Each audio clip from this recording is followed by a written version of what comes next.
آپ اپنی بات دوں گا نہ فتوے سے انہیں کوئی فرق پڑتا ہے، لیکن قرآن پاک کی بے حرمتی کی گئی ہے ایز اے مسلمان، مجھے اس پہ دکھ ہے۔ جس طریقے سے انہیں ایک عام کتاب سمجھ کے لہرایا گیا ہے، یہ لہرانے کے لیے نہیں ہوتی، اور جسے انہوں نے کہا پڑھنے کے لیے تھی، اور اس کا بڑا اگر مسلمانوں کے اندر قرآن پاک کی حرمت ختم ہوگی تو پھر مسلمانوں کا ایمان ختم ہو جاتا ہے۔ پہلی بات تو یہ میں نے مسلمان کی ہونے کی حیثیت سے اپنا پوائنٹ آف ویو دیا ہے۔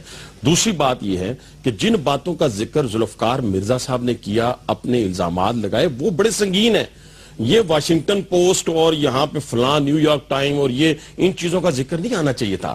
یہاں پہ جو شرعی طریقہ کار ہے وہ یہ ہے کہ جی یہ اس شخص نے یہ بات کی ہے، میں قرآن پہ ہاتھ رکھ کے کہتا ہوں۔ ہم اپنے ناظرین کو دکھا نہ دیں کہ الطاف حسین صاحب نے قرآن کس طرح اٹھایا، ذرا ہم اپنے ناظرین کو دکھاتے ہیں کہ الطاف حسین صاحب نے قرآن کس طرح اٹھایا یا اپنے سر کو لگایا، کس طرح انہوں نے لگایا۔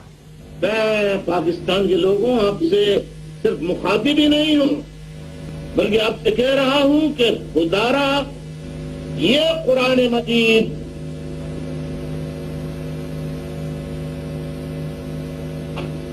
یہاں رکھنے کے لیے نہیں، آپ میں لینے کے لیے نہیں، ہندوستان میں سجا کے لائبریری یا اوتاق میں رکھنے کا نہیں، الماری میں رکھنے کا نہیں، یہ قرآن ہے،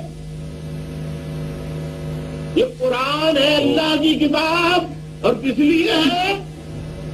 جی آپ اپنی بات ذرا غور سے سن لیجئے گا۔ پہلی بات یہ ہے کہ یہ جو پورا مجموعی طور پہ مداری پن کا مظاہرہ کیا گیا، انہوں کہا گیا، میں صرف یہ بات کہوں گا، قرآن پاک کے سامنے کسی مسلمان کو آپ نے ناچتے ہوئے یا گاتے ہوئے دیکھا ہے؟ ناچتے گاتے ہوئے کبھی کسی مسلمان کو قرآن پاک کے سامنے دیکھا ہے؟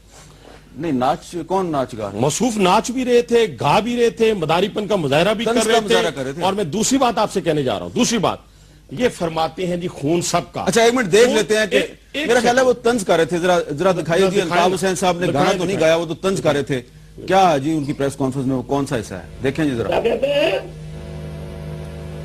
الطاف حسین فوج کا اسٹیبلشمنٹ کا ایجنٹ بن گیا، اور خود رات کو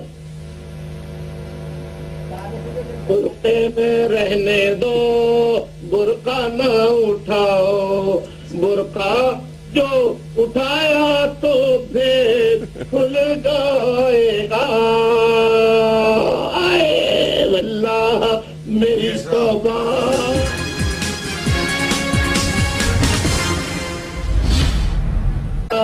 میری توبہ واللہ۔ اب پوری دنیا، پاکستانی قوم تو جانتی تھی، پوری دنیا ہم پہ ہنس رہی ہوگی، اور جہاں تک یہ تقسیم کر رہے ہیں میں حیران ہوتا ہوں ان کے اوپر کہ جب یہ تقسیم کر کے اپنے ووٹ بینک کو انٹیکٹ رکھنے کی کوشش کرتے ہیں زبان کی بنیاد کے اوپر۔